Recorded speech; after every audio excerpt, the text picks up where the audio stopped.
जे माझ्या मुलाचं नाव येतंय ती जाणीवपूर्वक याच्यामध्ये राजकारण आहे.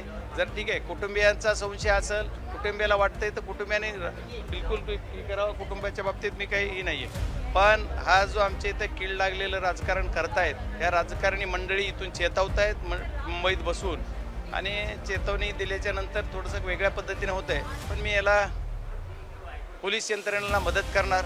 पोलीस यंत्रणेनं जी काय चौकशी करायची ती करावी.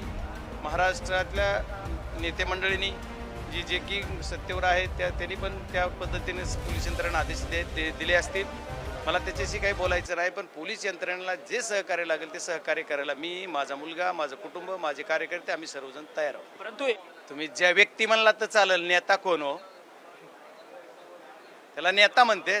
हे नेता आहे, त्याची लायकी काय, त्याची उंची काय, ते नेता आहे का कोण आहे ते मी एक अर्ध्या तासाने तुम्हाला सांगतो. परंतु तुम्ही नाव घेत नाहीये कोणाचे. नाव घ्यायला का मी त्याचं काय ही भित्र आहे का? बीडचा वाघ आहे. परंतु तुम्ही बीडचे वाघ म्हणताय. त्याला मी बीडचा वाघ आहे, याची लायकी काय आहे हे साऱ्या महाराष्ट्राला माहीत, असं बजरंग सोनवणे यांनी एका वृत्तवाहिनीला बोलताना म्हटलं.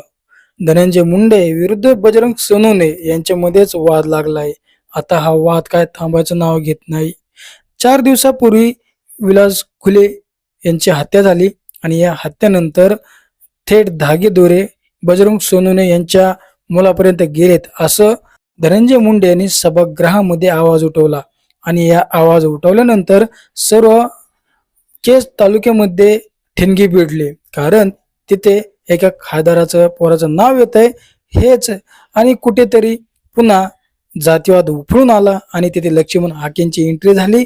आता हा वाद इथपर्यंतच नाही तर थेट बजरंग सोनवणे आणि धनंजय मुंडे यांच्यात लागला असून आपल्याला हा वाद कुठपर्यंत चिघळणार यावर सर्वांचं लक्ष लागले.